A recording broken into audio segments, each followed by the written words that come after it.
Hare Krishna, welcome you all for this the second wave of Gita course. I'm very thankful to all of them who attended the first week, the four sessions.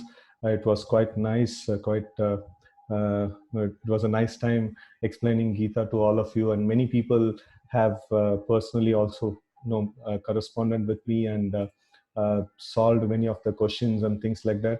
So it was a nice experience. So I'm happy to continue with you all again. Thank you very much. So now we will start this presentation by offering our prayers to His Divine Grace A.C. Bhaktivedanta Swami Srila Prabhupada, the founder Acharya of ISKCON, by offering a pranams to him. Namo Om Vishnupadaya Krishna Prashtaya Bhutale Srimate Bhaktivedanta Swami Niti Namine Namaste Saraswate Deve Gauravani Pracharine Nirvisesha Shunyavadi Paschate Deshatarine Jai Shri Krishna Chaitanya Prabhu Nityananda Shri Advaita Gadadara Srivasadi Gaura Bhakta Vrinda Hare Krishna Krishna Krishna Hare Hare Hare Rama Rama Rama Hare Hare. So today we are going to see a really very important subject. So that's regulated lifestyle. Basically from Bhagavad Gita, we are going to see this particular topic. So in the sixth chapter of Bhagavad Gita, we have the mention of some of the regulations that are very much essential for us. But then we are going to connect with so many things that we have already seen in the previous sessions. And then we are going to get some real things like especially we're going to deal with mind a lot in this session. So the whole thing, the storyline is going to be uh, around the mind. That's what we are going to see. So just before starting, we will just have a little bit of recap of what we have done in the previous week. So we saw about why we need Bhagavad Gita. So we saw first is that we have different needs, and if these needs are fulfilled, we can be termed as happy, or we can feel happy. So there is one need that is there, that is spiritual need, and that can be fulfilled by Bhagavad Gita completely. And then we also saw the ultimatum of Bhagavad Gita, the last sloka of Bhagavad Gita, that is Yatra Yogeshwara Krishna, Yatra Partha Tanudhara, Tatra Shri Vijayo Bhutir Dhruva Nitir Matar Mama. So that is, wherever the Lord is there and wherever his devotees are there, and they're all auspiciousness and everything wonderful will always reside over there. So we, in fact, deduced three important things from this. One is the good environment, having regular worship and chanting in our home. And then second thing is like going behind Narayana, not behind Lakshmi. So that's something that we saw. Lakshmi means good fortune, wealth, and name and fame and things like that. So going behind them, one may or may not get it. But then if he worships Lord Narayan, so Lakshmi always stays with Narayan. So that's a point that we saw. So this is what we covered in the first session of the last week. And then we also saw about the root cause of suffering in the second session. So we saw about the difference between the body and soul. And basically the suffering comes from attachment to temporary things. And then this body is something temporary. And we are soul and we are permanent. So attachment to temporary things and things connected to that, it's a cause of suffering. And then we also saw about the suffering that comes from the comparison that we do based on these temporary things, like we compare things based on our intelligence and or the capacity of doing things and various things like that we can compare off. So that's an interesting thing that we discussed on that day. So these are all the root cause of suffering, and we will see many more such things are there. So we will unlock it as we progress. And then we also saw in the third session, art of work. So in that we saw about different actions, inaction, good work, bad work, and then things like that. So then we also saw about the forces that push us to work, especially kama yesha, krodha yesha, rajoguna samudbhava, mahashano, mahapapma, vidyena mihavairinam. So this kama or the lust is the driving force in this world. And today we will see in relation to mind how this is there. So there is all these different concepts in Bhagavad Gita that we have been introducing. So all of them have some interworking. You know, they work with one another, and then it creates a lot of network of things. So that's why when we start studying Bhagavad Gita deeply, so we need to have these basic foundational principles very thorough with us, right? So anyway, we are also looking for a lot of practical stuffs to be learned in this session. And then the next session that we discussed is, do I need a guide? So here we first defined what is knowledge. So if we have to go to a guide, so what is that we are expecting from a guide?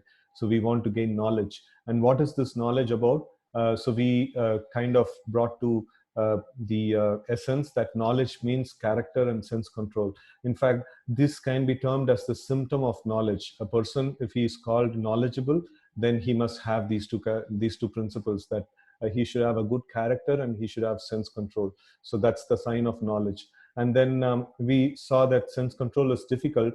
It's just like in this sloka, we were seeing in last two sessions, and then it's quite often repeated in our sessions also. That is Dhyayato Vishayan Pumsa. In this session also, we will be discussing about that a little bit. So Dhyayato Vishayan Pumsa. So when I meditate on the objects of the senses, then I develop attachment towards that object. And then once I develop attachment to it, then it grows into lust, then anger. Then in this way, like it actually, the attachment to that particular object increases and increases. And then finally I lose my senses, and then I do something very bad. So now in this thing, it is just jumping off the cliff. Means meditating on the objects of the senses is the first point. That's like the jumping off the cliff. And after that, all that comes is different altitudes. We just simply have to pass through it. We cannot do much about it. So in this case, we saw that we cannot do much about it, but then somebody external can give us help. So that's where we can actually get the guidance from people. And we also saw about attitude and taking guidance. So Arjuna was a great person. He was knowledgeable person. He was celebrated. He was well known, very famous and things like that. But still, publicly in front of everyone, he admitted that right now I am in a situation where I am not able to take a decision. So please, you help me, Krishna. So this is a very important thing, that it is not a problem that we commit mistake. It's not a problem that we go wrong, or it is not a problem that we are in a confused state. So that's never a problem. So it is only that if I'm going wrong, the greatness is how quickly I'm going to get up and come back to the right path. If I'm confused, how quickly I'm going to take guidance and get out of the situation. That's the greatness of a person, actually. So we saw that mood of approaching the guide, and what is the mood in which we have to approach. Tadviti pranipatena paripashnena sevaya upadekshanti te jnanam jnaninas tattvadarshinaha. So one has to approach a spiritual master with a humble attitude, and then with a mood of service, and that is the way of getting knowledge. And then we also saw there are many free advice gurus are there, whose just business is that just give you some instruction just to show off themselves and things like that. And there are some exploiting gurus who don't come in the authorized parampara system that is established by the Lord. So that evam parampara praptam imam raja rishyo viduhu sakale neha mahata yogo nashta parantapa. So the Lord says that this knowledge comes down in parampara. So that's the way he has established. It's Lord's knowledge, and he has established a system in a way to disseminate this particular knowledge. So the people who don't come in that particular system, they cannot actually explain this knowledge to anyone, and they cannot possibly disseminate this knowledge in a proper way. And then we saw the qualities of a real sadhu: titikshava karunika suhruda sarvadehinam ajata shatrava shanta shadava sadhubhushana. So one should be decorated with qualities like patience, and then karunika, compassion, and then friendly to all living entities and things like that. So there are many different qualities of a sadhu that we saw. And also we saw a small sketch of the founder of ISKCON, Srila Prabhupada, right? So this is what is the thing that we had seen in the last week. So those who have missed these sessions, so we will be posting, we have already posted the videos for this, they can go back and see.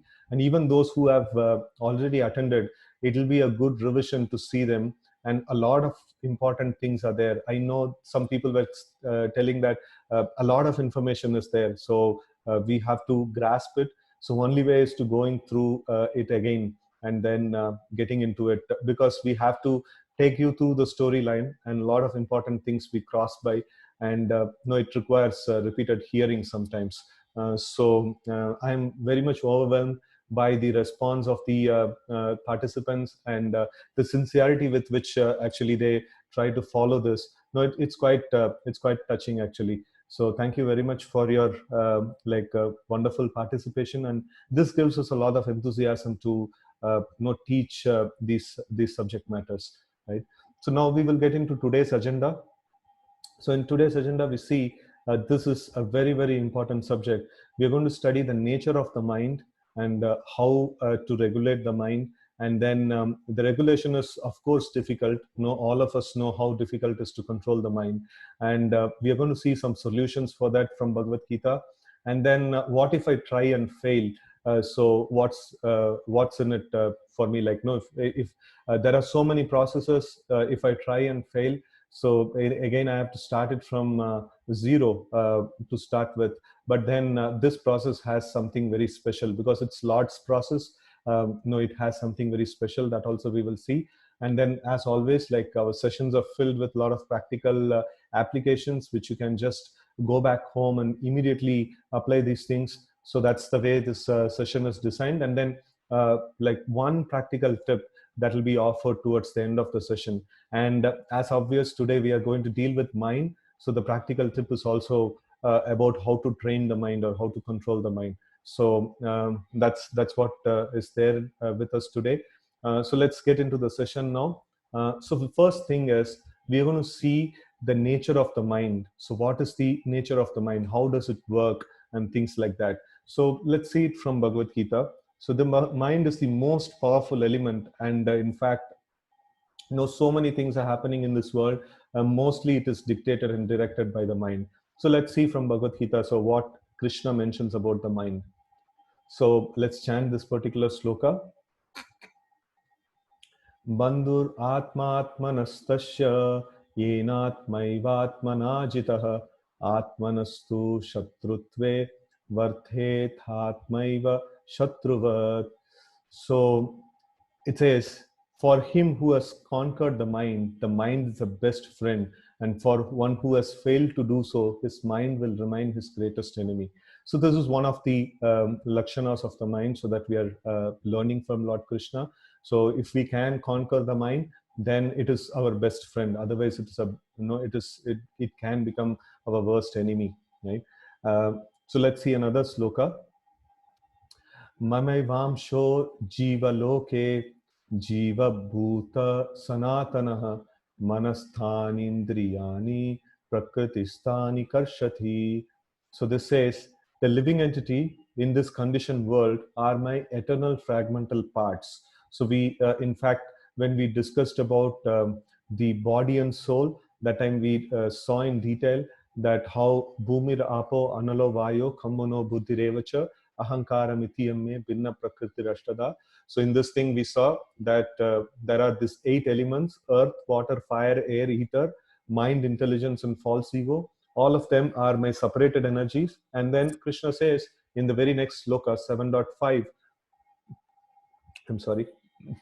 So he says in the very next sloka that aparyayam mitastvanyam prakritim viddime param jiva bhuta mahabaho yedam daryate jagat. So apart from these 8 elements, which are my external energies, there is another energy of mind that is comprising of the living entities, or jiva bhuta. So all of us, he claims all of us to be his parts and parcels, his fragmental parts. So now we see that the Lord is saying that living entities in this world are conditioned by these 6 senses and struggling with these 6 senses. What are these 6 senses? We know of 5 senses, like eyes, nose, and things like that. So he counts the 6th sense as the mind, and he says that we are struggling because of this. And when he says in the Vedic parlance, it is not a very it's not an unusual thing to say it is six senses. Mind is when it is told six, automatically the Vedic scholars will understand that it is including the mind. So why manasthani indriyani? So why he is mentioning that manasa like specifically, because the mind plays a lot of havoc in this whole thing, in this whole struggle of our existence. So now let's see. So this is a very what is that? A scene that we all of us go through. So all of us can imagine ourselves in this scene. Is this a smooth ride or a struggle? So no, it seems like no, it's very well lit. A mall or a shopping complex where everything is very nicely arranged. And in this kind of condition, we are just taking a trolley and walking around.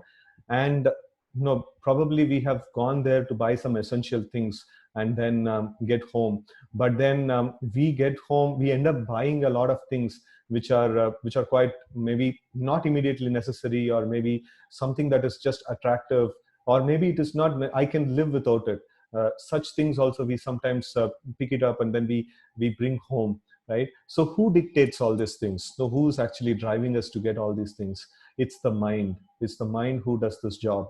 And if we can imagine, if we are going with our kids and then getting there to shop for things, so we all know like how it will be like, they for them, at least for the elders, the mind has grown up a little bit, and it's or like we have we cannot say mind has grown up a little bit. So we have some kind of a worldly maturity, and then we kind of go through a battle within. Should I go for it or not?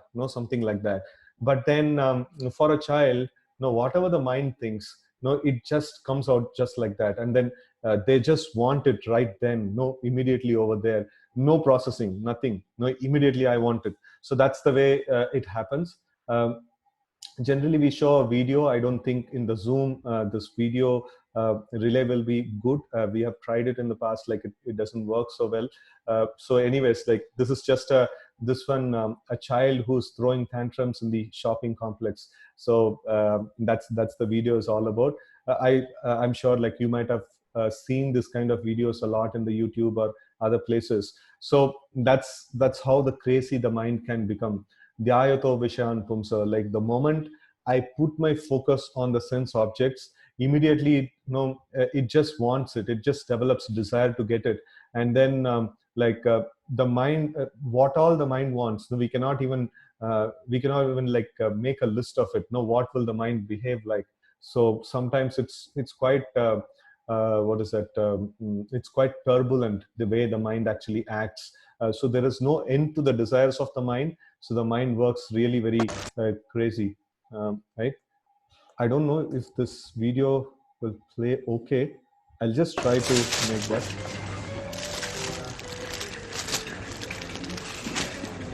Okay, it's not playing. Okay. So anyway, so we will. Let's see another sloka from the Bhagavad Gita about the mind, the nature of the mind, right? Let's chant this sloka. Chanchalam hi mana Krishna pramati balavadridam tashyaham nigraham manye vayoriva suduskaram. So this says the mind is restless, turbulent, obstinate, and very strong, O Krishna. And to subdue it, I think it's more difficult than controlling the wind. So for Arjuna, who has got many celestial weapons, and who has got a lot of sense control and mind control and things like that. So probably he was expert even in controlling the blow of the wind. But then for him, it is very, very difficult. It just says that it's quite very difficult. It's not that easy as we think, right? So when a person is going by the dictation of the mind's dictation, so sometimes he may think that, okay, no, tomorrow I will stop. From tomorrow I will not do this thing. So, or probably he may say that, no, I will do this particular thing and then I'll get rid of this. So it is not that easy. We are dealing with something really very powerful. It's not We cannot just estimate know how powerful the mind is. It's really very powerful.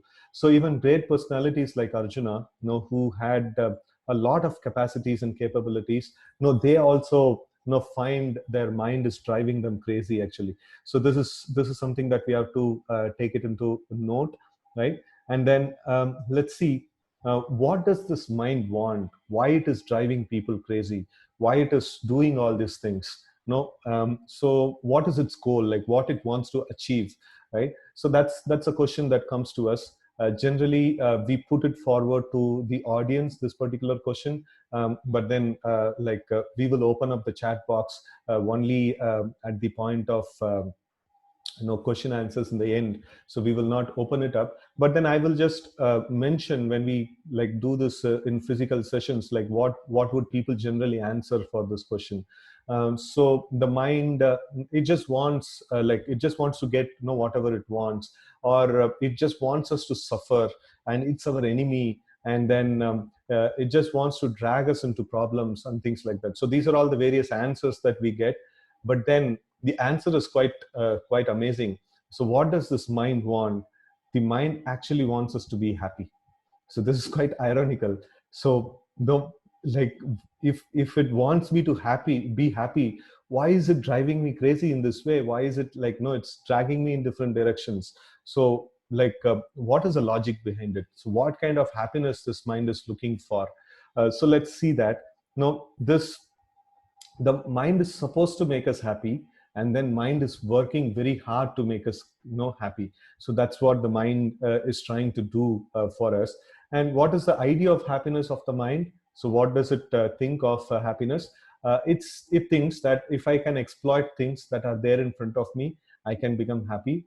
Or accumulation. So like if I have a good bank balance, or if I have all that I need, if I can accumulate those things, I'll become happy. And then whatever the senses are dictating, so if I provide for the needs of the senses, then I'll become happy. So now we have just listed down here in a nice picture that eyes are there. So eyes, the objects of the eyes are like nice television, or even these days YouTube and Netflix and stuff like that. And then nice scenic place, it just wants to enjoy and things like that. So the eyes wants to see something very nice, and then the ears wants to hear something very nice, and then the nose wants to smell something very nice, and the tongue wants to taste something very nice, and then touch, the feel of touch, wants to enjoy something very nice by touching. So these are all the things that the mind is thinking, that if I provide for the needs of the senses, and if I can actually safeguard myself, and if I can actually use the things around me and things like that, so that's what is going to give me happiness. So this is the conception that it gets. So from where did this conception come? So the mind, in the different modes of nature, so often we are stumbling into this topic, that different modes of nature. So the most awaited session is going to come tomorrow, the three modes of nature. And it's one of the masterpiece of Bhagavad Gita, I would say. The profiling of different people, what kind of people are there, and how what kind of desires they will get, and what is their appropriate work to do, and things like that. So it's a really interesting session. So anyway, let's get back to today's topic. So what is a conception, or where does this conception of happiness comes for the mind? So let's see that in the slide that is coming immediately next to this.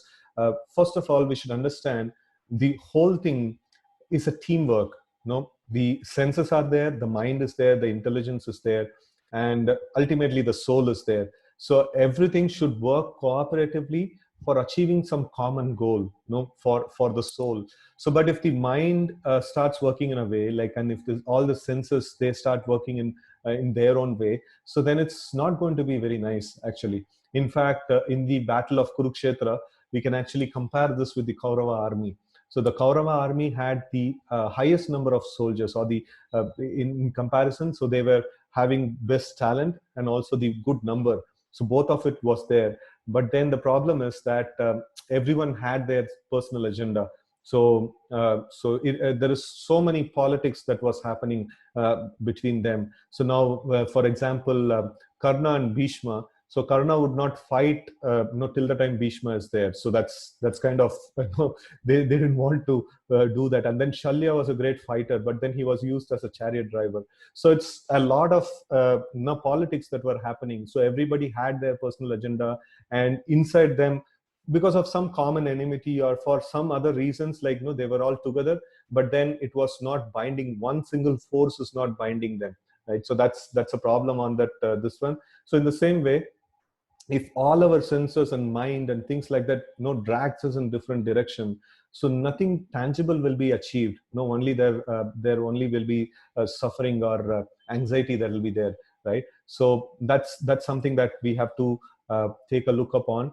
So now let's see from where this conception of happiness is coming to the mind. So how is it learning that this is how I can become happy, right? So this is something it learns from like the mind frames the goal based on what it hears. So what is that which is going around everywhere? Like what does people actually look for?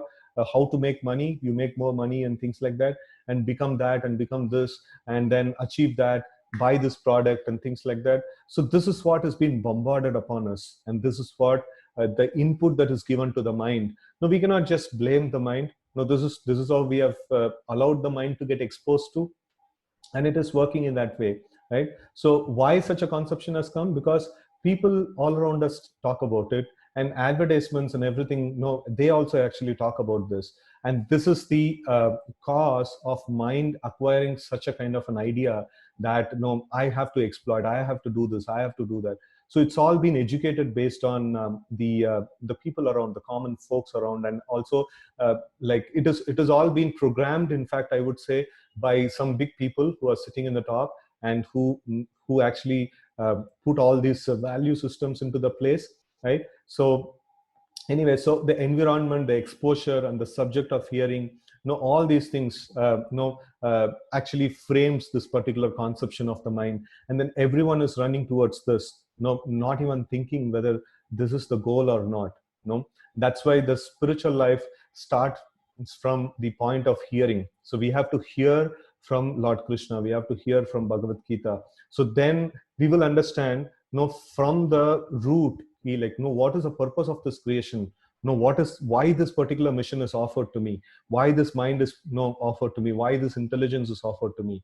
So like why I am getting into problems, using this instrument which is given by God.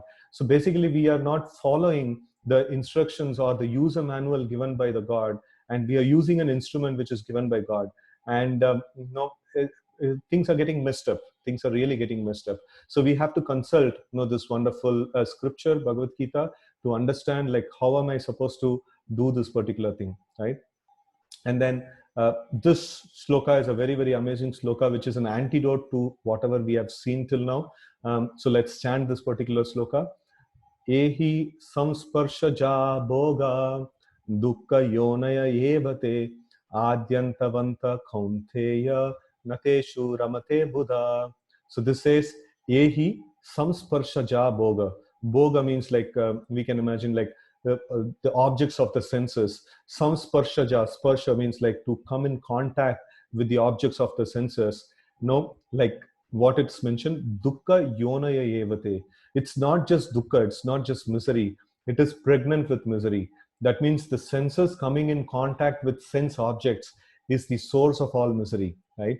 And then adyantavanta kaunteya, that means it is going to offer us some happiness, but it is having adi and anta. It is having a beginning and end. That is why a happiness that comes in, and it's not going to last for long.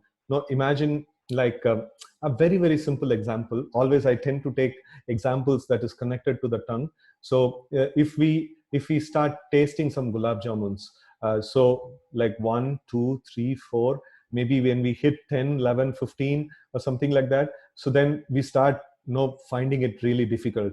So the senses and sense objects are coming in contact, and then it's very difficult. Like after some time, the same thing that is offering me happiness is going to give me distress. Or if it is, you just imagine like we are just given one piece of it, and still like other people are having it little more, or even after tasting a little bit, we also develop some more interest in having it, but then it is not there. So in either ways, whether it is there in ample supply or if it is not there, like I get into some kind of a misery. I get into some kind of, okay, like, no, if it were a little more, then it would have been nice. Or if I've eaten more, then I think that, oh, if I would have just controlled this last piece, then no, I would have been happy, right? So this is just a simple sample example.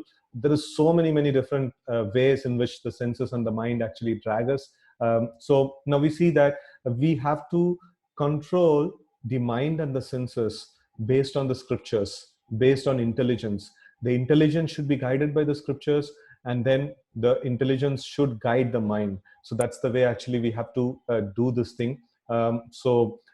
This idea of what is being spoken around in general, in common, is not the right idea. It's not the right way, and it is proven again and again. So that's definitely not the right way of like achieving happiness, right?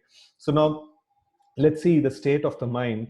So mind, though it is subservient to the intelligence and other things, it has somehow become the master. So let's chant this particular sloka, which gives the position of the mind in the whole system, like in our whole body. What is the position of the mind, right? So let's chant the sloka. Indriyani paranyahur indriyebhya param manah manasastu para buddhir yo buddhe parastu saha paratastu saha. So it is like it's mentioned indriyani paranyahur. So like indriya or the working senses are superior to the dull matter that is there. Indriyebhya param manaha. So that means more higher than the senses are the mind, and manasastu para buddhir. So no more superior to the mind is the buddhi or intelligence. And then yo buddhe paratastu saha. So like the self or the soul is much more higher than the intelligence, right? So this is the sequence of hierarchy that is there in the system. So you can imagine our body to be like an organization, and then this is the hierarchy that is there. The soul sits on the top, and then comes the intelligence, then comes the mind, then comes the senses, then comes the dull matter that is utilized for the purpose of the body, right? So this is the hierarchy, and this is the way it is ideally should be controlled. So the call should be taken by the soul, and the intelligence should discriminate and execute it, and the mind should follow and get things done from the senses. So that's how the hierarchy is supposed to be ideally. So let's see a little more graphically this particular thing, right? So in the Kathopanishad, it is mentioned about this functional document. I call it functional document of the body. So how this different elements actually function amongst themselves. This is also a very wonderful sloka. So it talks about the mind, senses, intelligence, and the soul. All these things as a chariot and a chariot driver. So that's how all these things are compared to. So let's chant this sloka. It's a very nice sloka which gives a graphic picture of this whole thing. Atmanam Ratinam Viddhi. So that means Atmanam means I, is the Ratinam or the traveler or the passenger. Atmanam Ratinam Viddhi. Shariram Ratamevacha. So Shariram or the body is the Ratam, or the this one, the chariot that we are traveling in. And Buddhim tu Saratim Viddhi. So Buddhi is the Sarathi, or the chariot driver. The intelligence is the chariot driver. And Manaha Pragraham Yevacha.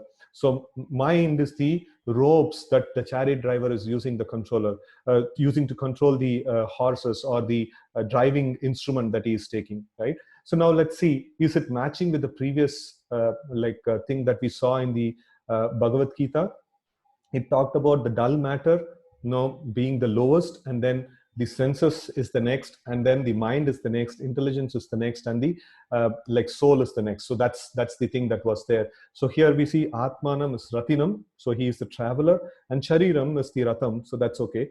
That we'll keep it aside. Then comes Buddhi, then comes mind.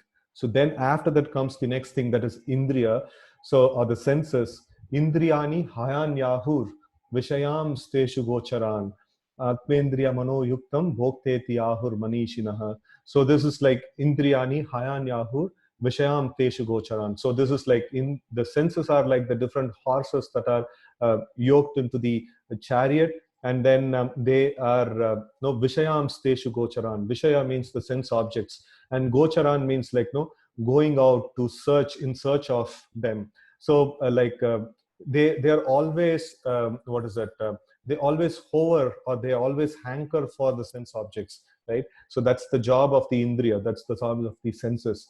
So let's see this functional document, like as our Acharya explains here. The individual is the passenger in the car. No, he just puts it the chariot as the like car here.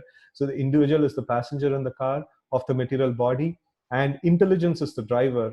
Mind is the driving instrument, and the senses are the horses. The self is thus the enjoyer or sufferer in the association of the mind and senses. So it is understood by great thinkers. So this is the way the body is understood by the great thinkers, and also it has been confirmed by Bhagavad Gita, right? So this Kathopanishad and this one. So from here we can actually see how consistent is our scriptures. So I have quoted something from Kathopanishad, I have quoted something from Bhagavad Gita. So it goes in tandem. So sometimes people say like our scriptures are like, they're just sentimental things and they just talk anything and everything. No, it has a perfect organization. The scriptures are quite nicely organized actually.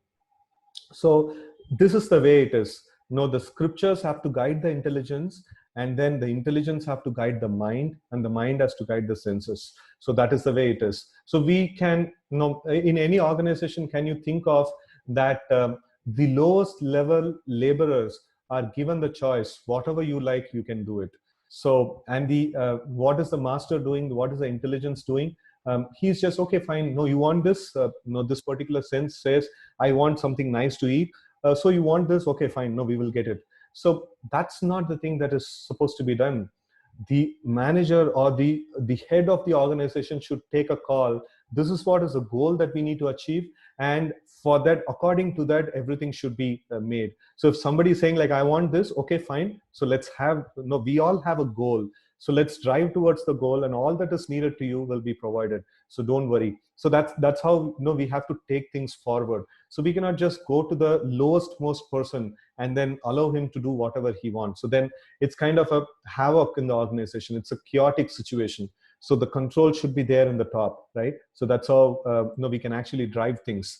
So imagine like you are driving your car, and then every single wheel is just want to go in different directions. So that's all. You will get derailed. You cannot drive a vehicle like that. So here this chariot example is quite apt in this regard. So the different horses, if they want to go in different directions, the chariot cannot move. There needs to be a teamwork. There needs to be a coordination, right? So that's always very much required. And where to get this from? It's from the scriptures, not from the advertisements, not from the hearsay and what does people want, and definitely not from our senses. No, that's not the place that we can take the goal and direction from, right? So we have to take it from the scriptures. So now let's see, how does this mind function? So this is also a question that we put forward to people. So generally people say like the mind is like whatever we have seen till now from the session, that itself says something. The mind is planning to fulfill the needs of the senses, or trying to satisfy the senses and things like that. But it's quite simple. It's quite simple, the way of working the mind, because the mind is the most active element, and then intelligence is almost kind of in slumber. It's not kicking in most of the times. So we can actually study how the social media works. We can actually study how various things that are various ads are designed and things like that. All these things are not addressing to us, the soul. It's all addressing to the mind. The mind is the prime customer that they are trying to attack. And how are they attacking this whole thing? So it's in a very simple way. Like when I go to the next slide, you will all see, oh, this is the way the mind works. So now it works based on likes and dislikes. And now you know why Facebook and all these things, they actually add this like button into it. So that's the way the mind works. That's the thing that the mind likes actually. So it just sees something, okay, I like it, I don't like it. So that's the way it takes call. It doesn't take a call based on whether it is useful for me, whether it is needed for me, whether it is beneficial for me. So if it is beneficial, whether I like or not, I will do it. If it is not beneficial, then I will not do it. So this is something like an act of discrimination, I would say. So this is the function of intelligence. And then we put our intelligence on the back burner, and then we put the mind on the front, and whatever appeals to us. You see, like these days, the graphics, and then the kind of the presentation that is there, right from the malls to the ads on the internet and things like that. Everybody works on this very wonderful graphics and very wonderful presentation. So maybe it is an advertisement of a shop. So the shop may be like a dingy, like a small shop, maybe it is. But then when the ad comes, it looks like a palace, and it's just presented so nicely. And then people actually fall for it, right? So this is actually addressing the mind. This is what this is what actually an intelligent person means. He would think that, okay, fine, all this presentation, let's keep it aside. So what's in it? Like, is it worthwhile?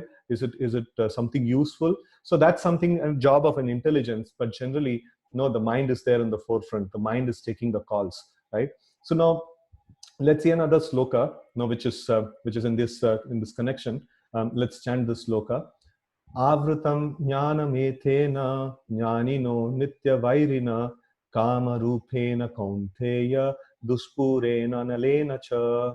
So this is is in connection with the other sloka that we saw in the previous sessions.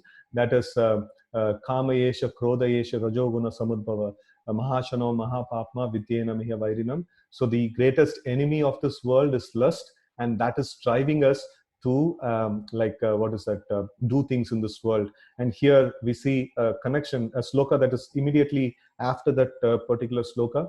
So it is mentioned here: the wise living entity's pure consciousness becomes covered by his eternal enemy in the form of lust. Lust means not just the attraction to the opposite sex. That's not the only thing called as lust. Lust means a desire to enjoy separate from Lord, or desire to enjoy things which is not my property. And we saw, like, everything that exists is Lord's property. And then we don't consult Lord, and then we want to enjoy the property or exploit the property of the Lord. So then it's technically called as lust. And all of us who are there in this material world, definitely we are covered by lust. So in one of the sessions, I had mentioned that only the covering of the lust varies, from different kind of species. The lower species, the inert species, like the trees and plants, for them the covering of lust and the soul on top of the soul is like embryo on the baby within. So it's very, very thick covering, and it's not even possible to see the baby. So then next type of covering that is mentioned is the mirror and the dust. So little bit of dusting, I can see the mirror underneath. And then the another kind of lust covering is mentioned as the fire and the smoke. In the fire and the smoke, I can see the fire. I can actually see the elements of fire, though the smoke is kind of covering it up. Still, I can see the glow of it, and I can feel the heat of it and things like that. So that's the kind of covering of lust which is there in the human form of life.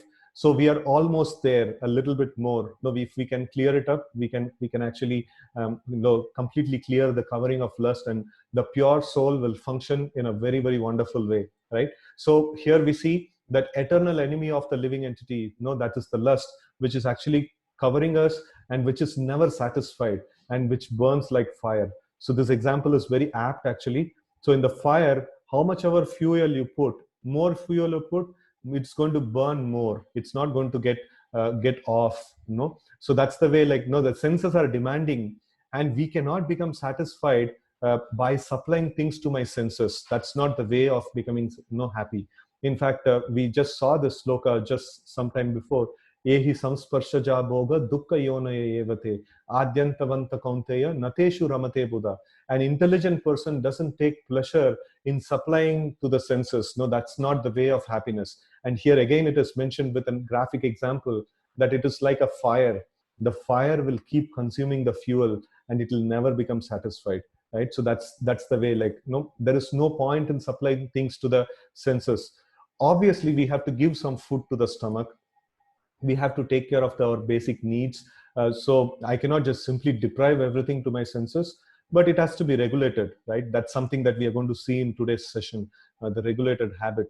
So like we have to supply, but then not too much, not too little. So that's the art of regulation. So anyway, that we will uncover it, in just few minutes from now. So let's see another very important sloka from Bhagavad Gita. So let's chant this sloka. Indriyani mano buddhir ashyadhishtana muchyate eter vimohayatyesha jnanam avritya dehinam. So this sloka we saw in one of the previous sessions also. This says, where does this lust actually sit? The senses, the mind, the intelligence are the sitting places of this lust. Through them, lust covers the real knowledge of living entity and bewilders him. Right. So this is the what is that? These are the places. If in the previous sessions when we discussed, we saw that if I have an enemy, I need to know where I can find that enemy, then I can actually knock him off. That's something that we saw. Now we see that this senses, mind, and intelligence is the place where this lust actually sits. It drives people to think in a different way, right? So this lust has to be removed. So now let's see the mind, how it works, based on the push of this lust, right?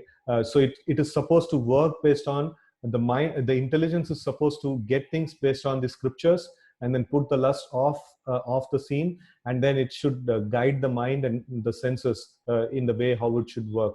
But then an unguided mind, it works like this. This picture also we saw in one of the previous sessions. The mind works based on bhoga and tyaga. The mind works based on like and dislike. I like it, I don't like it. So that's the way actually the mind is oscillating, right? So between these two things. So since intelligence is covered by lust and the mind is also covered by lust, it's clueless. It's just going hayward. The senses are dragging. Imagine the chariot example. The horses are dragging, and the rope, what it'll do? It'll just go where the horses are dragging. And if the intelligence, the driver, is quite strong enough, he can actually pull the reins and then take the horses under control, and then he can guide the whole thing in place. So if it is not, then the mind just goes like wherever the senses pull, the mind just goes, right? So that's, the mind becomes clueless in its actions. So now let's come to the solution, after talking all this blueprint of the mind. So the solution is quite interesting. So how to control this mind?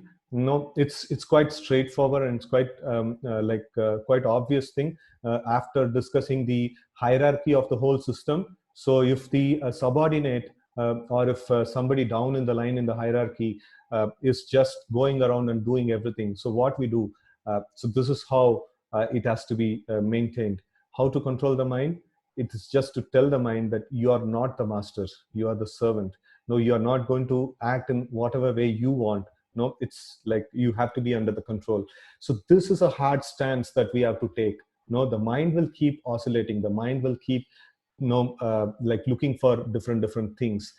So you can just imagine the mind like a small child. The small child sometimes is given a positive engagement to keep it busy. So it is very important. If the mind is not engaged positively, it is going to get engaged in some way. We have to, there is a particular energy and there is a particular like a level of this one capacity the mind has. So if it is not fully exploited, if it is not positively engaged, it is going to engage in wrong ways, right? So the mind is also sometimes compared to be like monkey. So monkey is never idle. It's completely busy, all the time busy. And what it is doing, nobody knows. It's just like cranky pranky things, like it'll keep doing something, right? So that's how the mind is. It has to be given a positive engagement, right? And then this is the way, like we have to this is just a prelude. I'm just getting into the solution yet. So let's see, uncover the solution as it comes. So now this is a quote which I always liked very much. So I just put it over here. So our scientific power has outrun our spiritual power. We have guided missiles and misguided men, right? So this is I don't know whether he knew Bhagavad Gita or know what is the way, like Martin Luther King, he framed this particular sentence, but then it quite amazingly fits in the context of Bhagavad Gita. So if like we have many guided projects, many wonderful things that we do, but then personally within us, like there is a system, there is an organization, and it is going crazy and it is going chaotic. So we have to actually organize this thing. So we need to regulate the senses, we need to regulate the mind. No, that's a really very important thing that we need to do, right? So there are two cases we actually regulate. So one is, I am attached to something bad, and then I want to detach myself from that particular thing. So then I kind of regulate it. So if for example, I am suffering from oversleeping or overeating or any of that, say, any of that case, then to get detached from that, I have to regulate that particular habit, right? So to get detached from something bad, I regulate, and then there is something good that is there. For example, getting up early in the morning. Or for example, cultivating some good habits and things like that. So then in that also I keep regulating. So I have to regulate. No, I don't have interest in them, but then it is good. So let me regulate and have it in a regulated basis. And then over a period of time, I'll develop attachment. And then I know something is bad and I'm getting attached to it. I'm too much attached to it. Then how to get detached?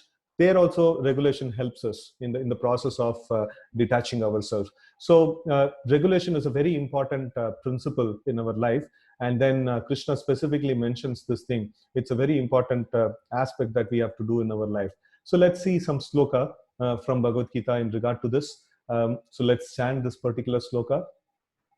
Nati hasnatastu yogosti nachaikantam anasnatah nachati swapna shilasya jagruto naivacharjuna.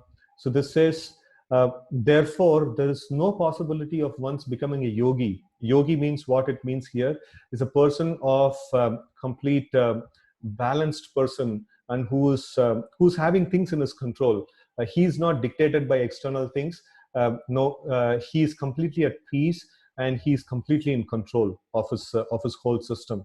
Right? The system is not driving him; he is driving the system. So such a person is called yogi. Right? So there is no possibility of once becoming a yogi, O Arjuna, if one eats too much or eats too little, sleeps too much or does not sleep enough. So this is a very nice way of putting the concept of regulation, so that Krishna is putting it over here. So basically the thing is, the senses and the sense objects are there, and it has to come in contact, but not haphazardly. No, it should not come just like that in haphazard way. So it should come in contact in a organized, in a regulated way. It should actually come in contact. So that's the whole idea of this thing. And then let's see another sloka in the same lines, right? So let's chant this sloka. Yuktahara viharasya yukta chetasya karmashu yukta swapnava bodhasya yoga bhavati dukkha. So this says, he who is regulated in his habits of eating, sleeping, recreation, and work can mitigate all material pains. No, we just can mind it that no, it can mitigate all material pains by practicing the yoga system. So in fact, no, this is one of the initial steps in practicing the yoga system, to at least to bring in a kind of a peaceful atmosphere. So it is not just enough to create a peaceful atmosphere around us. It is also very important to create a peaceful atmosphere within us. Now, there is a lot of competition that is going on. There is a lot of push and pull that is going on. Until unless we are regulating, we are going to say the different senses in the mind, this is it, this is what is planned, and this is what is going to be executed. That's it, and nothing more than this. So then where is the option? No, if we say that okay, you want this, I'm just thinking, should I go for it? And then the mind shouts saying that no, I want it, like no, just take a call, and things like that. So but if we say like no, I have decided, no, the scriptures talk about this, no, the learned people talk about this, and this is the way of life, and this is the way I'm going to plan my day now, and it is going to work in the same way, and it's not going to work in any other way. So then the mind doesn't have any choice. Now where will it play around, right? And then now, rather than asking, so we can actually tell to the mind, rather than asking various things from me, no, I have just planned something, why don't you put your focus over there? Why don't you actually work for it? So that's something like very nice that we can actually do with the mind, right? So in this way we can see that the mind should not be allowed, or the senses should not be allowed to work like pendulum, right? So it goes to this corner, to that corner. No, sometimes it is attached. No, I'm just over enthusiastic in working about it, and then sometimes I'm just like, oh, I'm completely frustrated, I will not do at all, right? So this is not the way. Everywhere the aspect of regulation is very important. And is this very difficult? Definitely, like it is easy to say this thing, just regulate everything, but then it is quite difficult. This particular process is quite difficult. And what is the solution that Krishna gives? That's a very interesting thing, right? So let's see the solution what Krishna gives. So Krishna says that, no, let's chant this sloka. Shri Bhagavan Uvacha Asamshayam Mahabaho Mano Durnigraham Chalam Abhyasena tu Kaunteya Vairagyena cha Grihyate.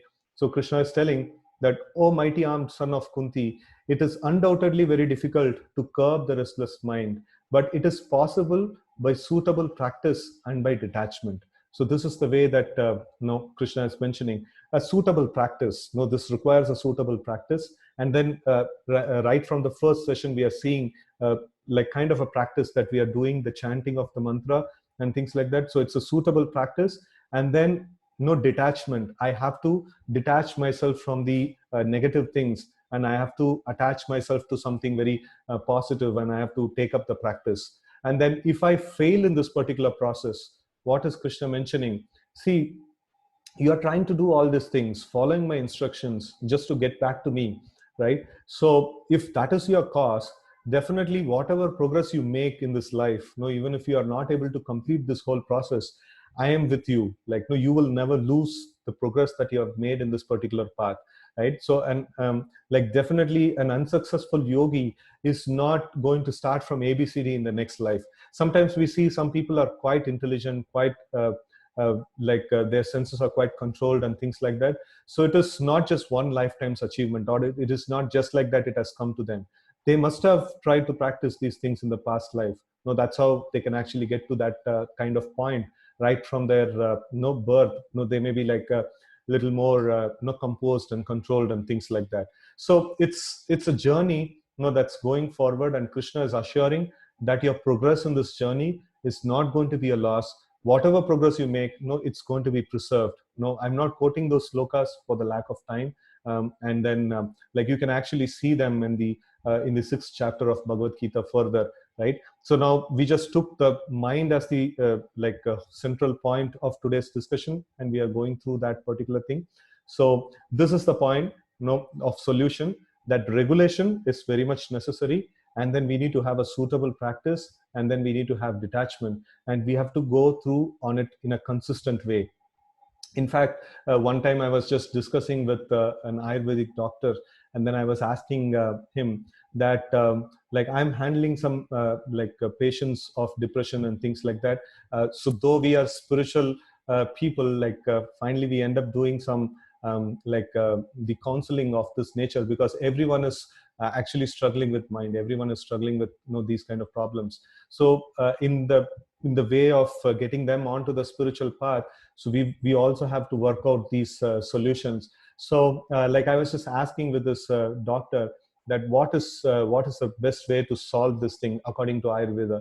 So then he was mentioning that so the best thing is meditation and control of senses. So he mentioned that. Then I told that this requires a lot of consistency. This requires a very consistent effort of practice. Then he spontaneously answered me, that's the whole problem of solving these cases. They have a problem and the solution is there, but they are not fit enough to take the medicine. It's a difficult task to do. To some extent, our mind is not, maybe it is not very turbulent like crazy people, depressed people and things like that, but still it is turbulent to some extent.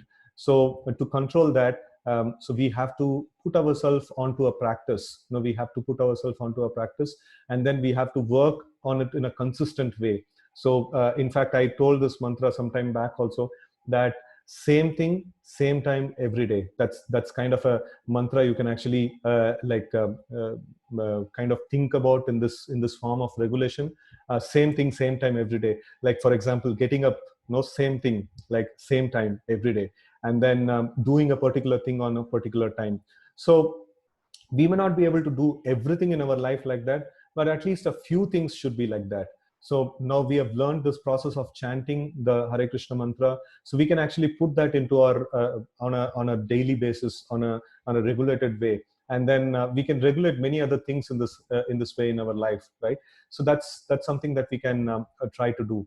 So now let's see the effect of controlling the senses. So now we saw about the mind and the senses, how it works, and then the sense control and regulation, and how to do it directly from Krishna. We heard the solution, how to do it. And then now we see the effect of controlling these senses. What is in it? What is waiting for us if I can do it successfully? So let's chant this particular sloka. Yoga yukto vishuddhatma vijitatma jitendriyah sarva bhuthatma bhutatma kurvan apina lipyate. It says, one who works in devotion, who is a pure soul, and who controls his mind and senses, is dear to everyone, and everyone is dear to him. Though always working, such a man is never entangled. So he is really the master of the system. Now, he has everything under his control. And Krishna says, a person who controls his senses and mind, he will be loved by everybody. No, he'll be means that's something like which is very, very attractive, right? So we may put on lot of makeup, and we may put on nice dresses and things like that, but no, that's not very attractive more than some time. Even the person who's using it, he would like to change it after some time, right? So it's not that attractive. But then if we control our senses and mind, that becomes really very attractive. No, a person becomes really very attractive by this process, right? So let's get on to the practical tip of the day, and then we will chant the Hare Krishna mantra. Then we will open up for the question and answers of this session, right? So the practical tip of the day is quite nice. Now you may become surprised by seeing this picture over there in the screen. So the frog is put on a pot and it is boiled. So what are we trying to say? Like, no, should we take a frog soup? So that's not the case. So heating the frog is a kind of an experiment. No, that's commonly what is that spoken about. A frog is put on the water, and then you just increase the you just want to heat the frog, but definitely don't try this thing back at home. Just believe in me. Now, I'm just telling the truth, and this has something to apply in our day-to-day life. So that's something that we will take, right? So now you want to heat the frog. If the temperature is right away increased to the high temperature, the frog will feel the heat and it will jump off this one. So now if I want to increase the temperature, then I have to do it slightly. Just I have to increase it lightly, and then the frog will get accustomed to it, and then increase it a little more, then the frog will get accustomed to it, and then increase it more. In that way, like over a period of time, the frog finally ends up getting boiled, right? So that's something that we have to do with the senses. That's something that we have to do with our mind. The mind is going to be very, very what obstinate, that we saw. It's restless and obstinate. It's not going to listen to us immediately, right? So one of the main things that we have to do is we should not make any drastic changes in our life. Drastic changes, the way it starts, the same way it actually bounces back, right? So now I'm getting up every day at 10 o'clock, and then suddenly I start getting up at 5 o'clock. Right? It's not going to be a sustainable thing. I'll go crazy actually, right? So I cannot do such drastic changes. So it has to be a small units of change over a period of time that will help a lot. And then a constant practice. A constant practice. We have been introduced to the practice of chanting the mantra, the Hare Krishna mantra, and then also reading of the books, reading of scriptures like Bhagavad Gita. So that's something really very nice. And we should have a good schedule, and we should track our progress, and then we should have a guide. Whatever we have seen in the previous sessions, I'm just putting it over here. And then we should have a guide, and we should read scriptures. So we should do this practice on a regulated basis, and then a small quantum, then it is possible for us to achieve the perfection, right? So now let us see the heart of the session that we always discuss about. So the practice, the essential practice that involves is the chanting of the mantras, the Hare Krishna mantra especially that we were talking about. So Kritaya Dhyayato Vishnum, in the Satyuga or Krita Yuga, the prescribed method is meditation on the form of the Lord. And Tretayam Yajato Makai, in Treta Yuga, it is fire sacrifice, elaborate fire sacrifice. And then Dvapare Paricharyayam, in Dvapara Yuga, it is the like elaborate temple worship, and Kalautad Hari Kirtana. So in Kali Yuga, it is the chanting of the names of the Lord, the Hari Kirtana. So that's the prescribed method of worship of the Lord, right? So and then, let's chant this sloka together. Hare Krishna, Krishna Krishna, Hare Hare, Hare Rama, Rama Rama, Hare Hare. Iti Shodashakam Namnam Kali Kalmashanashanam Natah Paratropayah Sarva Vedeshu Drishyate. So this says that this 16 syllable mantra, or this 16 worded mantra composed of 32 syllables, is the only means to counteract the ill effects of Kali Yuga. And no, we will not be able to find any better means, even if we search the Vedic scriptures. So this is spoken by Lord Brahma, who's the master of all Vedic knowledge, and then he's speaking to Narada.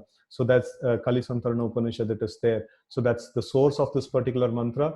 And then, as I always say in ISKCON, we are not just following anything just like that. So we, in fact, follow things based on the scriptures. No, we don't just cook up something and then we follow something just based on our whims. No, we always follow something based on the scriptures, right? So now let's chant this mantra 16 times. Generally in a physical session we would do 108 times. So I would urge all of you to chant 108 times back at home every single day. That will be very, very beneficial for you. So let's chant 16 times here, all of us together, right? So let's chant this mantra. Hare Krishna, Krishna Krishna, Hare Hare, Hare Rama, Rama Rama, Hare Hare, Hare Krishna, Krishna Krishna, Hare Hare, Hare Rama, Rama Rama, Hare Hare, Hare Krishna, Krishna Krishna, Hare Hare, Hare Rama, Rama Rama, Hare Hare, Hare Krishna, Krishna Krishna, Hare Hare, Hare Rama, Rama Rama, Hare Hare, Hare Krishna, Krishna Krishna, Hare Hare, Hare Rama, Rama Rama, Hare Hare, Hare Krishna, Krishna Krishna, Hare Hare, Hare Rama, Rama Rama, Hare Hare, Hare Krishna, Krishna Krishna, Hare Hare, Hare Rama, Rama Rama, Hare Hare, Hare Krishna, Krishna Krishna, Hare Hare, Hare Rama,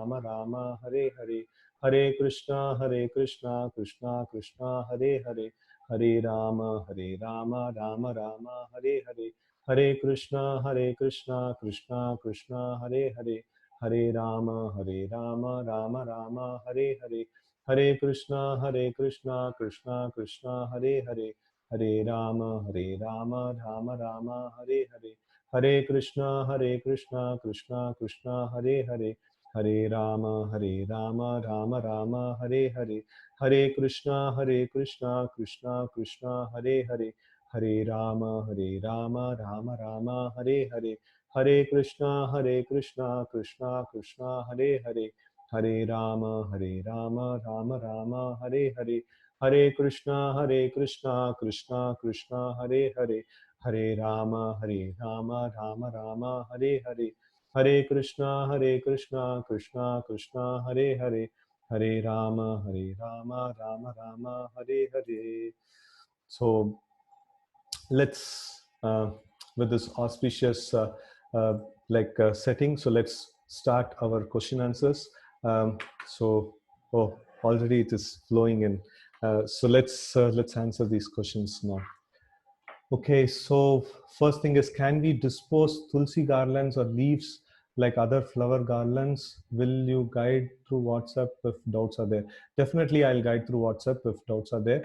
So tulsi garlands and garlands that are offered to the Lord, should not be disposed just like that. So we call it something like nirmalya. Basically, like we should put in a place where it can just decompose. It should not be thrown with thrown along with other garbage that is there.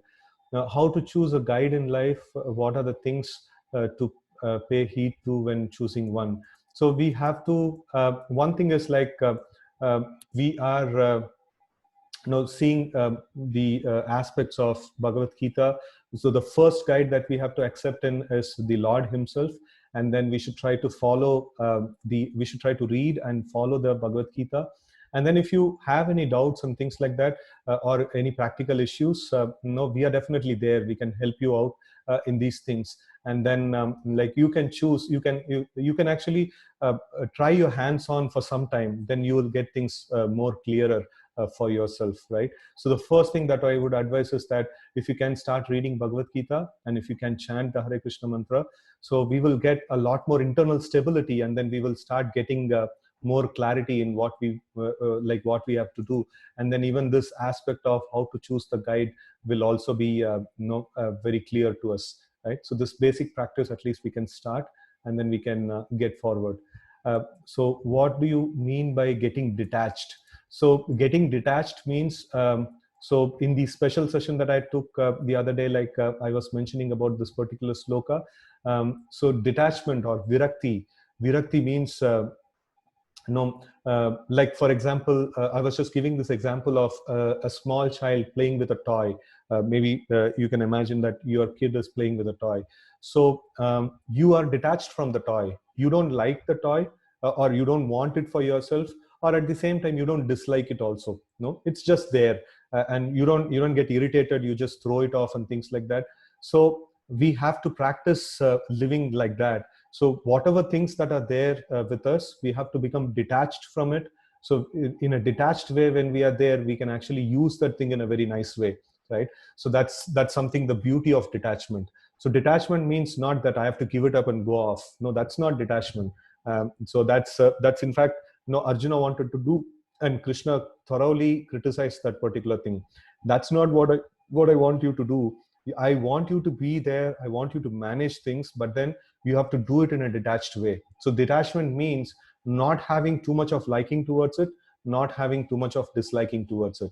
So if I am too much attached to, or too much detached, or too much like averse to something, if I have to bring it to the level of detachment, I have to regulate it. Like for example, if I'm attached to overeating, then I have to regulate it, saying that okay, this much is what I'm going to take. And over a period of time, you will become detached from it. You will just take as much as it is necessary for your health, and you will not get into it too much. So that's the meaning of detachment in essence, right? So then what should I focus while chanting the Hare Krishna mantra?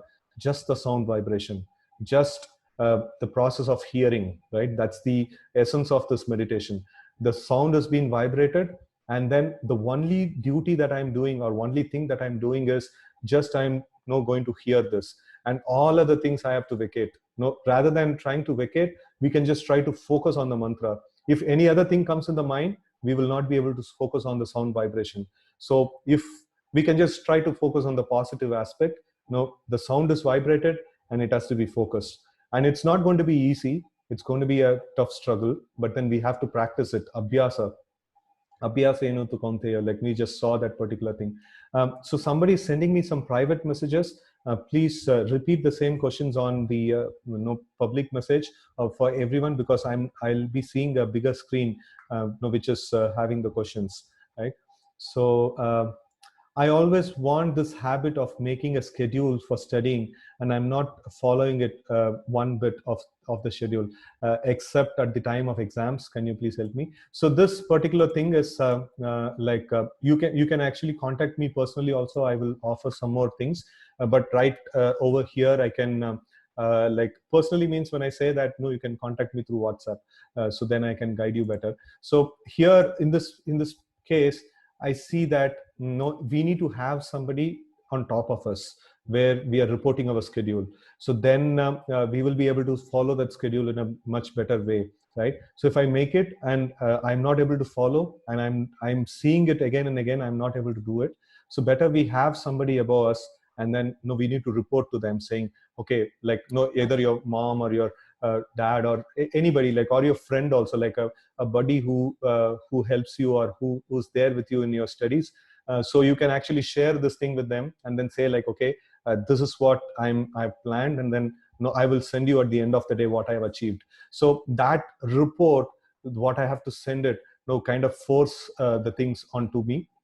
Right? So even spiritual practitioners, we also do that thing for our spiritual practices. We also report like our achievements, or the progress what we have made so regularly to our seniors. So that's something which keeps us so we have actually declared war onto the mind. And it is, if like we have accepted this cloth of a saffron, we have accepted a dedicated life, and if we are not able to do this, it'll be a laughing stock actually. So it's much more important for us. So we also do this thing, like we also try to report things. It's not that I am something great or something better than you. I've just I'm just trying to do it in a, like, giving more time, and then also I'm just trying to help other people who are trying to do this. So that's something that I'm trying to do. So it is something that we practically apply it on ourselves, that we need to have somebody and we need to report. So then that becomes a powerful thing, right? And then mind forgets whatever it hears after a moment. So how to retain it to practice? So the retention, whenever retention comes, we should understand that we should try to understand one thing from a session. Generally people try to see that, oh, this session, so many things are covered, how can I retain all those things? It's not possible, and we should not try to attempt it. So we should try to attempt to pick up one thing from the whole session, or one thing from a whole experience, and then put it into practice. So that's quite possible, right? So over a period of time, every interaction, you imagine, morning, throughout the day, you have seen so many different things. So maybe every 3-4 hours or 5 hours, you learn one thing. Or even if that is too much, that's too much to handle, then we can say, okay, fine, this whole day of today, I'm going to learn only one thing. So then that makes it the problem very, very simple. And imagine 365 days are there, and imagine like so many years are there. Over a period of time, we will definitely acquire a lot of things, right? So this thing what we have discussed today, it is all there in Bhagavad Gita. It's not something that today and this very moment we have to grasp everything into our system. That's not possible. In fact, when I first came to study all these things, I also felt like that, oh, this is too much, like so much of information which I've never seen or heard in my whole life. So how can I do that? So this is the advice that is given to us, that I'm also giving the same thing back to you, that we just have to just try to take and grasp one thing, and that's quite easy to do that, right? So we don't need to remember every single thing, and that's impossible. And trying to do something impossible, we will get frustrated, right? And how can we secure future if we detach ourselves from worldly affairs? Okay, so this is something that I was mentioning about. This is the wrong understanding even Arjuna had. So that's it's no wonder, we also have this thing. So Krishna very clearly mentions detachment means not hatred towards it. Detachment. So if I'm too much attached to a particular thing, I will be biased. I will not be able to act in a balanced way. But if I'm detached, I can actually manage the thing in a very nice way. So if you are really worried about future, I would say the people who think too much about future, sometimes they don't function very well. Sometimes they find it very difficult to function in a nice way. So the real a nice way to function is that we should be detached, and we should take things step by step. And future, I don't know, like what all permutation and combination will happen. Today what's going to happen, I don't know. Tomorrow what's going to happen, I don't know. I have a visibility to some extent, and I just have to focus on that. And then if I do my job very nicely, then the future is assured that it is going to be very, very great and nice, right? So it is all about the quality of work that we do at the present. So the spiritual practice, essentially is going to bring us to the present tense, right? A person who thinks too much about the past, he generally gets into depression. A person who's thinking too much about the future, he generally gets into the passionate kind of work, and then he's always restless and things like that. So a spiritual practitioner means a person who thinks about this moment and what's going to happen at this moment. I have some task at this point in my hand. How am I going to do this thing in a nice way? So this is what the detachment actually brings about, and it assures a very, very bright future. No, it's not hatred. No, I'm not saying that you should not you should not plan up your future, or you should not you should not wish anything well for your future and things like that. Your future depends on the current activity that you're doing. And imagine if you're putting your full focus on the present activity, what you're doing, it's going to give you a lot of benefit, and definitely your future is going to be secure. You don't need to be worried too much about that particular thing, right? So no, the like detachment is quite very important. And then the worldly affairs, what's there around us, so we have to take it without like too much of attachment or too much of aversion. We have to take it with a detachment. So okay, fine, these things are happening, like, no, what can I do for it now? So what is my contribution towards this thing? And we frame it, and then we just put our full focus and just do it. So that's something not tangible. So I see that people who are too much worried about worldly affairs, they keep seeing news after news after news after news, and then nothing is tangible that is getting executed, right? So that's something that we can actually ponder about. So everything that matters is, what is my contribution, and can I give a full shot to that particular thing at this very moment? So that's something which is very important, right? And then is wanting to be close to the nature, giving into the mind. um, so anything that cannot be done too much or too little, so it has to be seen that what is the ultimate goal that you want to achieve. So if your goal is that you want to develop mode of goodness, you want to develop a lot of stability and things like that, then you can actually plan up and do that.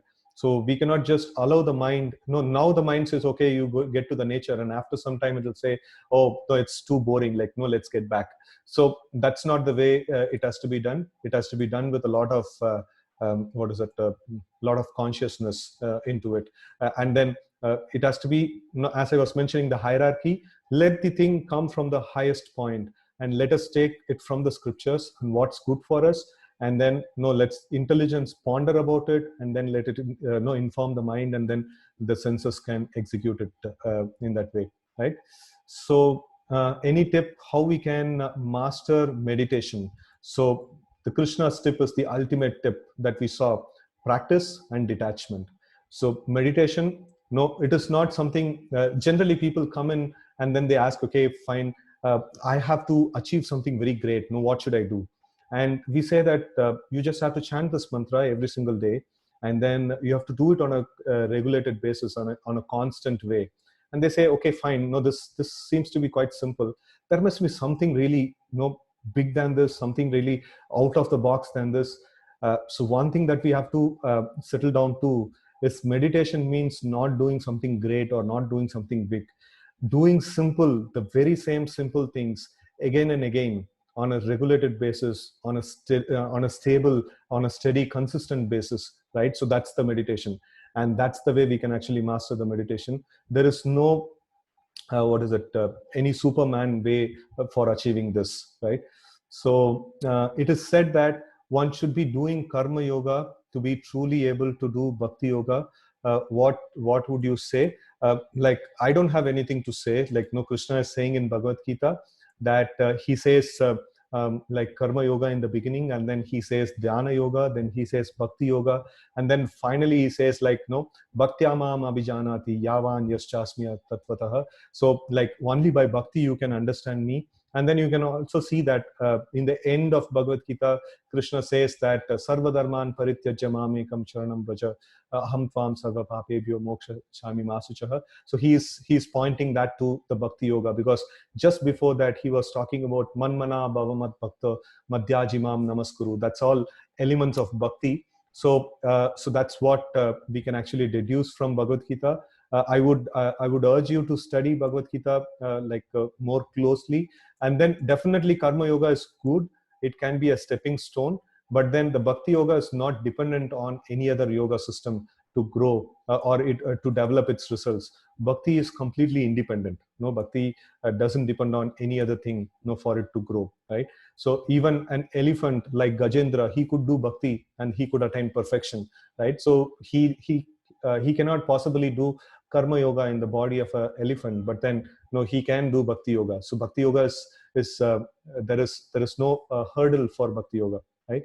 So how can I focus my mind while meditating and while chanting? I'm always getting carried away. So this is this is the initial thing that we all will encounter, but then we have to develop our determination, and then we have to bring back our mind back into the system. And then I was just giving this example sometime back, if you start sweeping a dirty room, so when you start when you start brooming it, and then the first thing that comes is that all the dust that is there, it's actually it actually starts coming up, and then it's going to make us feel that this room was much better than before I started before I started cleaning. So the room was much better, and after I started cleaning, it appears to be more dirty. So sometimes people say, like, no, before I started chanting this mantra, everything was going nicely, or no, I was a little bit disturbed. Then after I started chanting, it's too much of disturbance. Okay, now we have started acting upon it. It's going to take some while, and we have to actually continue this battle, and we have to be consistent in this battle. So then actually we can achieve the success, right? So what is meant by self realization? So we saw that the body is there, then the mind is there, then the intelligence is there, then the soul proper is there. So now what is a platform in which I think based on this body, like I need the food, I need to take care of this body, I need to prepare for my future, and everything in relation to this body. So my realization is on the level of body, dehatma buddhi. So then after that, the next level is on the level of mind and the level of intelligence. So for the mind, I want to learn these particular things, I want to be knowledgeable in this way, and things like that. I can plan in this way. So that's on a different level that we are working on. And then if I work on the level of the soul, so we saw that how the lust is covering around the soul. So if we successfully break this covering of lust, so what remains is the soul, or we go to the deepest core of this one. That's our real personality, right? So that's if we start thinking on the terms of soul. Oh, I am soul, and soul is not going to die any point in time, and soul doesn't have any thirst or hunger or anything of that sort. My thought process actually starts happening on the level of soul. Then it's called self-realization. Then it's the ultimate achievement that we can actually do, right? So right now we are thinking on I am this body, and this body needs so and so things, and I have to prepare for this. And when I lose this body, then I'm in trouble, right? So that's not the self-realization. That's called dehatma buddhi. So like we have to get into the atma buddhi, like that is real. Atma means the self. The real self is the soul, and we have to get to that point, right? So that's self-realization. And then how to reduce excessive sleeping, the tendency to sleep more. As I told, regulation is a very important thing. Even after putting regulation, you're not able to control it, then you have to have somebody external to help you. Somebody you should tell that, no, even if I don't get up, like, no, please kick me or do anything and just wake me up at this point in time. So that's something that an external help can help us. And then we can also report to someone, some spiritual personality who can guide you, and then you can report in a regular basis. Some of them report to me also, like, no, I just don't do much about that report, but then it acts as a trigger for them. It acts as an incentive for them to actually, I have to send this report today, and then if I send it in this way, like, no, what will happen? So let me be like, no, little conscious about it. So that kind of helps us. An external help always helps us. So you can keep some of your family members or your friends, somebody like somebody who's there at your physical proximity will do, because it's something that has to do with sleeping. So it requires a little, somebody who's there in your physical proximity can help you out a little better also in this way, right? So okay, can I share the Dhruva Maharaj session? Definitely, I will share that. And then being a child, when he doesn't listen to us, is treated as wrong. And what needs to be done in those cases? Sorry, beating a child when he doesn't listen to us is treated as wrong. Okay, so this thing, like we have to, what is that, win the trust of the child. That is a very important thing. No, correction not always comes from beating. Beating is one of the things, or physically, like, trying to do something is one of the things. Most of the time, like, we should not do that. So it should be like, once in a while, very, very rarely we should actually use it. So most of the time we should actually try to develop the trust in the child. That child should feel that, I am his well-wisher. I do things for his betterment. So, and then we have to invest the trust, and that is possible when the child does something. Rather than, I see sometimes the parents, go behind the child and they say, I know that you are going to do something wrong. No, don't do it, like that. So rather than that, we can say that, okay, I trust you, like, no, you will do something good. And then, if he does something bad, so no, we can just show our disappointment. See, like, no, I thought you will do something good in this way, like, no, you did like this. So I'm not very happy with this particular thing that you have did. So this weighs much more heavily than beating, actually. No, this particular thing, oh, my father trusted me or my mother trusted me, and then I did not live up to their, this one, and no, they are sad because of that. So this actually develops trust. This actually develops relationship. This actually develops so many wonderful things into the system, actually. So this we can actually try out, in that way, right? And then my mother, who is also in this session, says we shouldn't ask anything from God, as he already knows everything. But I say, if we don't ask, how would we know? Okay, he knows or we knows, I don't know. Also, according to all the Purana stories, whenever they come in front of a bhakta, they ask, like, okay, what do you want? Okay, so it's like, you can imagine, God is saying that aham bija pratapita. So I am, I am the seed giving father of all the living entities. So now, imagine yourself in that kind of a position, a fatherly position. Then, if the children are very obedient and they are not asking anything, and they are very, very obedient to the father will like. And if the children's are, if a child is like asking something from the father, so that also the father will like. No, father would like to provide something for his loving child. That is, the father would like to buy something and offer it to the child. So that is why the Lord is called as Varadaraj. He's always eager to offer something to his children. He's always very, very eager to offer something to his children. So you can just imagine the scenario, a father and a child. So if the child is not at all asking anything from the father, that is okay. Like, no, the father, that's one kind of a child. There may be a child like that. So, but then there can be a child who's demanding various things, but he's also loving the father very much. So the father will equally like both of them, actually. So it is never this one, like, no, the person who's asking things, no, he's not good. The person, the person who's not asking things, he's very good. And then person who's asking things, he's bad. No, if we love God, that's what God wants us to do. And then he's ready to provide everything that is necessary, right? We should develop that kind of a nice relationship with the Lord. So that's what is essentially needed, right? So, is animal not having mind, and animal is having mind, uh, or animal is having mind but not having intelligence? How animals also has to do, like searching for food, etc. My doubt is that sixth sense mind. Okay, this sixth sense concept is not there in the scriptures. It's something that people cannot understand, so they have just coined this word sixth sense. The animals also has mind and intelligence, but as I was mentioning, it is covered by the lust, in a thicker way. They cannot, their intelligence is there, but their intelligence can function only based on annamaya kosha. Annamaya kosha means, where is my food?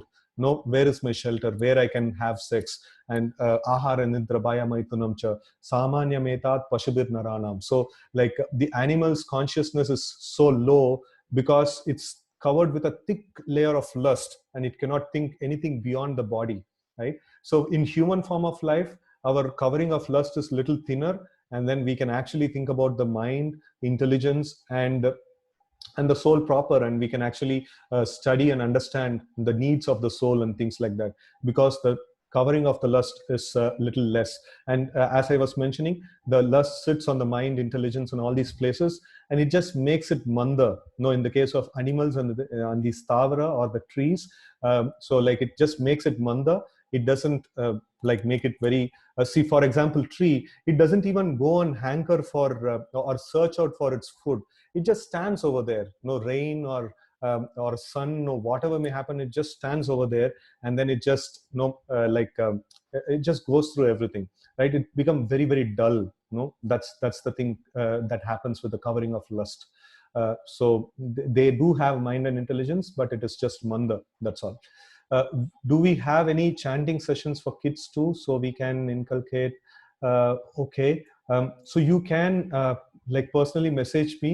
I'll have to search out for this. Like there are some sessions happening. I will search out, and then I will try to get this thing. So when I say personally message, like you can message me on the WhatsApp, so then I can respond to it later. And then there is a lot of change when we like a lot of change in relation when we were children with our parents, with that of today's children.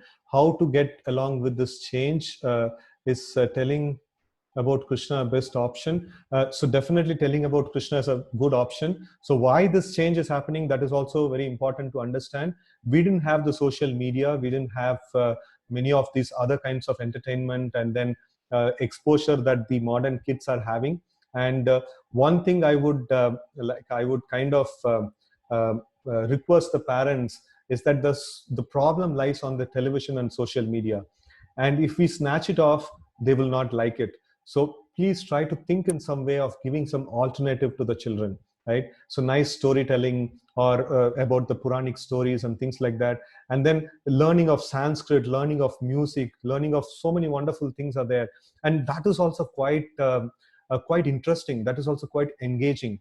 And we can actually give them a positive direction rather than saying, hey, no, this is all wrong, you should not do it. Why don't you do this? Rather than that, no, you can say like, no, maybe you are good in this. Like, no, you can just try your hand in this, and no, you may be very successful. You may develop some very good skills and things like that.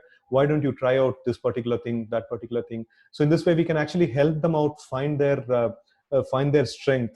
Otherwise, this TV and social media and things like that, they are going to just propagate lust, and they are going to make the lust the prominent thing in this world, and then they are going to make our children very dull. No, so they are not going to have any higher intelligence afterwards, right? So in fact, I shared this thing, like one of the previous batches, like one lady was telling that her son, 18 years old, no, he's bunking schools just to play on the this one and just to see some Netflix and things like that. And then he beats up the parents if they don't supply money, for his enjoyment. So that's really like horrible thing that can happen, right? So we have to when they are small, we have to give them some positive engagement, and then we have to encourage them to develop in that way. So the parents' role is a really very important role. Sometimes I'm not very what is it? I'm not a advocate of both the parents working. So at least one of them, especially the mother's love is very, very essential for the children.